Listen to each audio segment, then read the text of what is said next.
تمہیں معلوم ہے اقصیٰ تمہارا درد ایسا ہے، تمہیں معلوم ہے اقصیٰ تمہارا درد ایسا ہے، مجھے جینے نہیں دیتا، مجھے سونے نہیں دیتا۔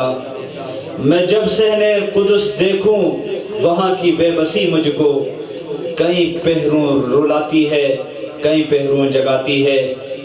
میری مسجد اقصیٰ، میری اے مسجد اقصیٰ، تیرے گنبد کے نیچے جب یہودیوں کو کھڑا دیکھوں کہ لہجہ منہ کو آتا ہے مگر میں کچھ کر نہیں سکتا۔ تشریف لاتے ہیں اگلے مقرر محمد نعیم آزاد۔ اعوذ باللہ من الشیطان الرجیم، بسم اللہ الرحمن الرحیم۔ سبحان الذی اسری بعبدہ لیلا من المسجد الحرام الی المسجد الاقصی۔ الآیہ۔ قال النبی صلی اللہ علیہ وسلم الجہاد ماض الی یوم القیامہ،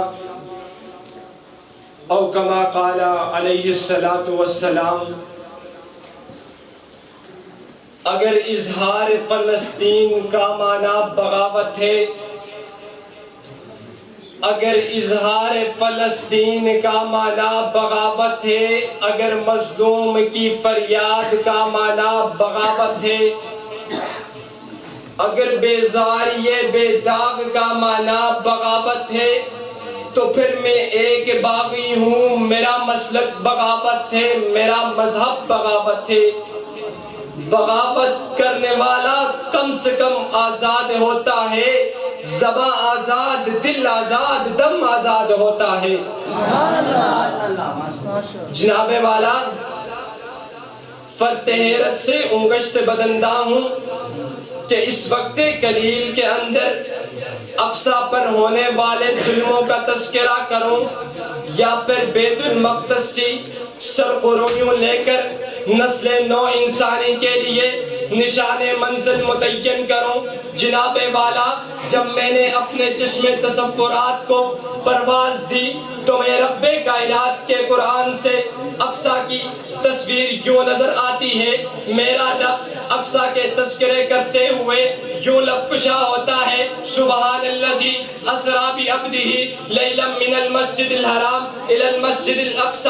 ارے اسی پر بس نہیں، کبھی میرا رب اس کی تقدیس و تطہیر کا تذکرہ کرتے ہوئے الی الارض التی بارکنا فیہا سے اس کے عظمت کو اجاگر کرتا ہوا نظر آتا ہے۔ کبھی اس پر اس جان نشاور کرنے والوں کی عظمت کو بیان کرتے ہوئے رب کائنات یوں اعلان کرتے ہیں، ان اللہ یحب الذین یقاتلون فی سبیل اللہ کأنہم بنیان مرصوص۔ یہی تو وہ اقصیٰ ہے جہاں سینکڑوں انبیاء نے اپنے حق کے لیے اپنے دین و حق کی دعوت دی۔ یہی تو وہ اقصیٰ ہے جہاں پر مریم علیہ السلام نے اپنے آنسو گرائے۔ یہی تو وہ اقصیٰ ہے جس پر موسیٰ پیغمبر نے اپنے زہد و تقوی کی تعلیم دی۔ یہی وہ اقصیٰ ہے جس کی طرف 17 یا 16 ماہ میرے آقا نے اقصیٰ کی طرف رخ کر کے نمازیں پڑھی۔ ارے یہی تو وہ اقصیٰ ہے جس پر میرے آقا نے جبینہ نیاز رکھ کر رب سے دعائیں کی تھی۔ یہی تو وہ اقصیٰ ہے،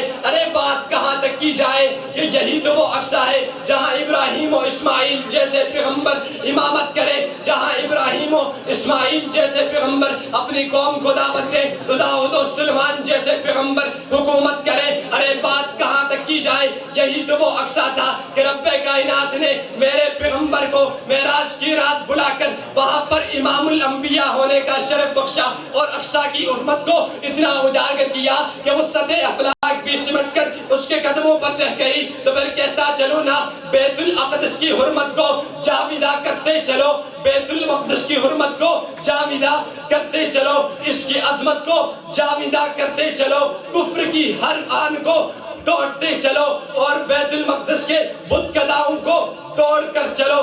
یہی تو ہوتا ہے زندگی میں ایک حسین عمل، حق کے لیے حق کو جاویدہ کرو، باطل کو بے وجہ کرتے رہو۔ جناب والا، جب میں اقصیٰ کی مظلوم مسلمانوں کی فریادوں کو سنتا ہوں تو میرے پاؤں تلے زمین کھسک جاتی ہے، کیونکہ جب میں نے اپنے چشم تصور کو پرواز دی تو میرے چشم تصور نے فلسطین کے ان مظلوموں کو سسکتی ہوئی آگ پر دیکھا، عراق کی تارکول سڑکوں کو مسلمانوں کے خون سے رنگین دیکھا، افریقہ کے گالوں کو ظلم کی چکی میں پستے دیکھا۔ ارے یہی تو وہ اقصیٰ تھی جس کے ننھے بچے آج بھی انسانیت کے لیے پکار کر کے رہے ہیں، ہے کوئی مرد مجاہد جو ہماری آواز کو سنے۔ ارے یہی تو وہ اقصیٰ تھا جس کے غزہ کے، ارے یہی تو وہ غزہ ہے جہاں پر آج بھی بیٹیاں پانی کے لیے تڑپ کر مر رہی ہیں۔ ارے مسلموں، ابو المسلم کے ہونے کے تحت، انسان ہونے کے تحت ہمیں اقصیٰ کے بیت المقدس سے مسلمانوں کے اقصیٰ کے مسلمانوں کو حمایت کرنی ہوگی۔ المسلموں کرجل واحد اشتکا کلہ اشتکا عینہ کے تحت ہمیں ایک پلیٹ فارم پر جمع ہو کر اقصیٰ کے ساتھ یکجہتی کرنا، یہ ہماری ایمانی ذمہ داری ہے۔ اور وجاہدوا فی اللہ حق جہادہ کا علم تھام کر، ان اللہ کرجل وجاہدوا فی اللہ حق جہادہ کا علم تھام کر علیکم بالجماع کے تحت ایک جماعت پر جمع ہو کر اقصیٰ کے لیے آواز اٹھانا، یہ ہماری محبت اظہار کی ذمہ داری ہے۔ اور اسرائیل اور یہودیت کے ایجاد کردہ تمام پروڈکٹ سے امت کو آگاہ کر کے اس سے بائیکاٹ کروانا، یہ ہماری غیرت ایمانی کی ذمہ داری ہے۔ اور کائنات کے لوگوں، رب کعبہ کی قسم، میرے رب نے بیت اللہ پر حملہ کرنے والوں کو ابابیل کے ذریعے نیست و نابود کیا تھا، نولیہ ما تولی کے تحت۔ پھر رب کائنات کوئی ملا عمر پیدا کرے گا، کوئی صلاح الدین ایوبی جیسا مرد مجاہد پیدا کرے گا جو بیت اللہ سے لے کر بیت المقدس کو بھی فتح کرے گا اور دنیا کفر کے لوگوں کو یہ پیغام دے گا کہ چکائیں گے ہم اپنے خون سے فلسطین کی قیمت، جہنم سے گزر جائیں گے پر اس جنت کو نہ چھوڑیں گے۔